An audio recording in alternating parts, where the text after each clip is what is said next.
Salut les riders, j'espère que vous avez la pêche. Je vous propose d'inaugurer un nouveau concept, le test. Le test produit Michel et ses riders. Le principe c'est simple, on vous présente des produits lors des face-à-face, des XTM Show, mais souvent on manque de temps pour pouvoir les tester en conditions réelles. Là ça va être le cas. On va envoyer cette paire de gants Gerbing XRL, donc nouvelle génération, et la sous-veste Gerbing E-Liner à Lucas qui habite à Saint-Étienne, donc dans une région où il fait bien froid, et on va lui demander de tester ses produits en conditions réelles. Et comme ça, vous aurez un vrai retour d'information du terrain.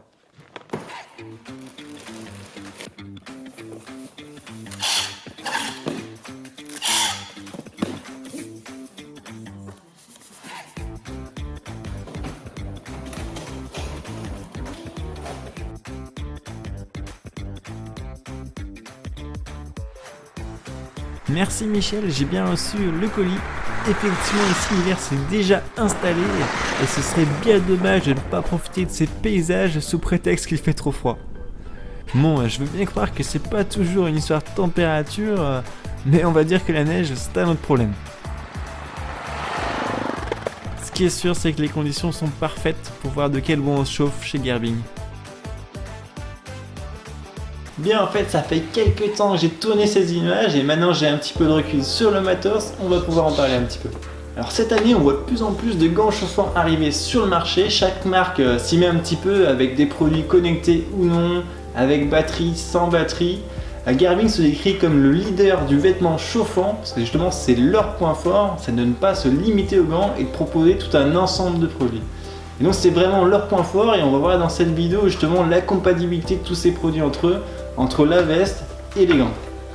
Pour les gants avec Gerbing, il y en a un petit peu pour tous les styles. Là c'est le modèle XRL avec une manchette longue, donc qui va se différencier du XRS qui va être exactement le même mais donc avec une plus petite manchette. Il y a aussi le GT qui va être un petit peu plus souple et plus léger. Et enfin un modèle femme pour les mains les plus fines. Je vous en parle parce qu'en fait tous ces gants ils ont le même fonctionnement, ça va être la même technologie, donc ce que je vous dis là ça leur correspondra aussi.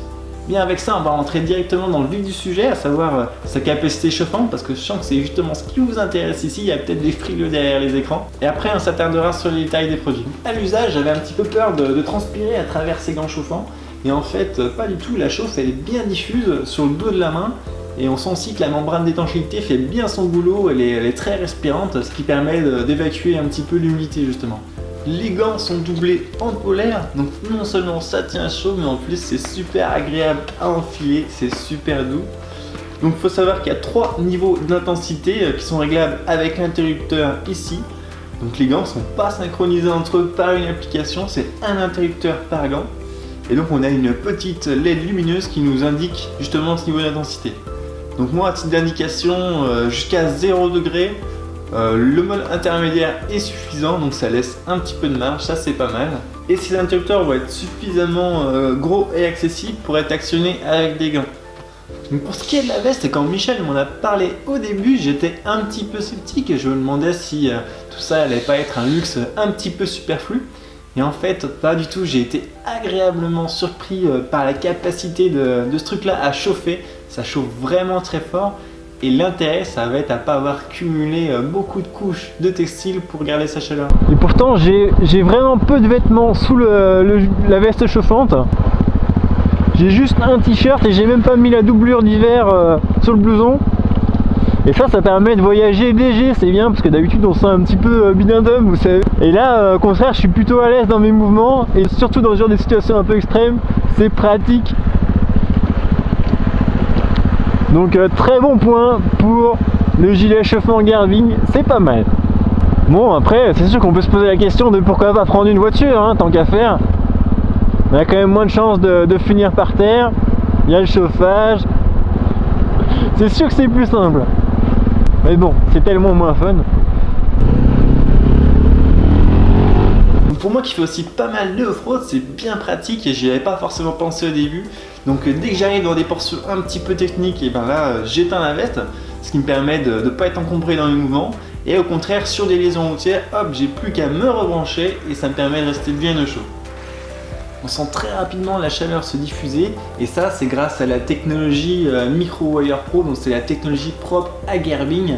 En fait, qu'est-ce que c'est? C'est des tout petits filaments d'acier de moins d'un millimètre de diamètre qui trament toute la surface chauffante afin d'avoir une chaleur bien répartie tout en gardant une bonne souplesse sur le produit. Ce qu'il faut savoir avec Gerbing, donc que ce soit pour les gants ou la veste, c'est que les batteries sont en option et ça c'est pas si idiot que ça parce qu'en fait les batteries peuvent revenir très cher sur ce genre de produit et ça peut être un moyen de rendre le produit un petit peu plus abordable. Donc je vais surtout conseiller l'achat des batteries à des personnes qui en ont un besoin quotidien, par exemple pour aller au travail tous les jours. Sur des petits trajets, là ça devient vraiment intéressant. Personnellement, moi je les ai testés sans batterie, donc branchés en direct sur la moto. Alors ça reste très simple à installer, soit on se branche directement sur les cosses de la batterie, ou alors vous récupérez le circuit électrique après le contact, et là ça demande un peu plus de travail d'installation. Au final on a un câble qui reste en permanence sur la moto. Moi je l'ai mis sous la selle pour être au plus proche de la prise du gilet chauffant. Ensuite, on raccorde directement les gants sur les câbles de la veste au niveau des manches. Alors au début c'est un peu galère quand même, surtout qu'on a déjà les mains bien engourdies par le froid, mais on finit vite par prendre l'habitude. C'est quand même là que ça va être avantageux de choisir les petites batteries en option. Alors celle-ci elle se glisse dans une petite poche qui est prévue pour sur les gants. Et pour finir, il suffit de raccorder la veste avec la prise de la moto, ce qui alimente tous les accessoires. Il y a ce petit boîtier qui permet de régler l'intensité de la veste.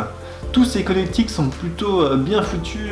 Forcément, ça arrivait d'oublier que j'ai décablé en descendant et ça s'est débranché tout seul, donc rien de dangereux là-dessus. Et au contraire, sur les gants, c'est des connectiques coudés qui eux tiennent bien en place. En plus, c'est du costaud, on pourrait avoir peur que ces points-là soient un petit peu fragiles dans le temps à force de se plier, mais donc Gerbing ont bien bossé là-dessus. Donc c'est plutôt bien pensé parce que finalement l'interrupteur il est dans la poche gauche, permet au besoin de changer l'intensité simplement en lâchant le guidon avec la main gauche. Ça c'est pas mal. Et l'interrupteur est suffisamment gros, on sent le petit clic, donc ça permet de rester attentif sur la route.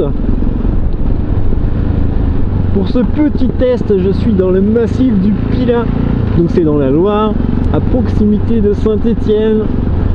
Et là on traverse ce petit village de la Roche-Taillée. Très sympa.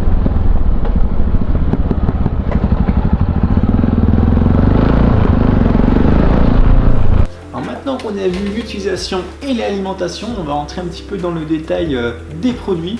Alors ce qui est sûr, c'est qu'on n'est pas du tout sur du gadget, on est vraiment sur un positionnement haut de gamme et ça sent super bon la qualité. D'ailleurs, ça sent bon la qualité dans tous les sens du terme parce que là on est vraiment sur du full cuir et ça fait plaisir. Donc la finition est irréprochable, les coutures sont doublées, très propres. Moi j'aime bien le détail du logo sur l'index en cuir repoussé. Sur la tranche de la main, le cuir est doublé pour renforcer la résistance à l'abrasion.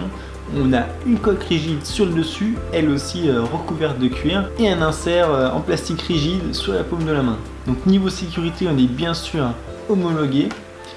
La manchette est suffisamment large pour recouvrir un blouson et c'est maintenu avec un scratch. Donc pour le scratch de la manchette, j'aurais bien aimé qu'il y ait une petite partie non adhésive, parce que là quand on a les gros gants d'hiver, on a un petit peu de mal à le saisir. Pour la veste e-liner, il faut savoir que c'est des vêtements qui se portent près du corps afin de bien garder la chaleur sur soi. Donc personnellement je trouve qu'elle taille très bien, même si je l'ai peut-être prise un petit peu petite. Moi je vous conseille de prendre votre taille habituelle en sachant que ça va du double XS au triple XL. Dans tous les cas, le tissu est assez élastique, on a un tissu stretch sur les flancs et un soft shell pour le reste qui lui tient quand même bien chaud de base. La seule chose que je reprocherais peut-être à cette veste, c'est son entretien.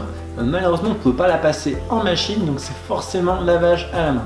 Malgré ça, Gerbing s'engage à garantir à vie ses éléments chauffants, donc ça c'est bien la preuve qu'ils maîtrisent complètement leur technologie. Bien, il va être temps pour nous de conclure cette vidéo.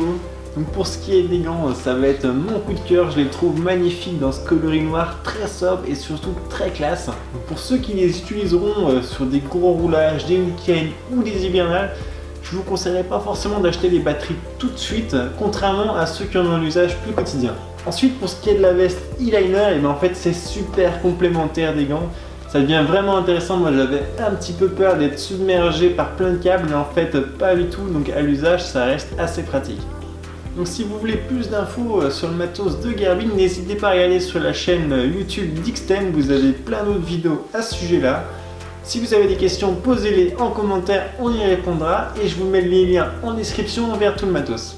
Moi je vous laisse, avec tous ces accessoires chauffants, on devient vite accro, on a l'impression de pouvoir rouler des heures dans le froid. Et ça donne grave envie de tailler la route jusqu'en Sibérie. Allez, ciao!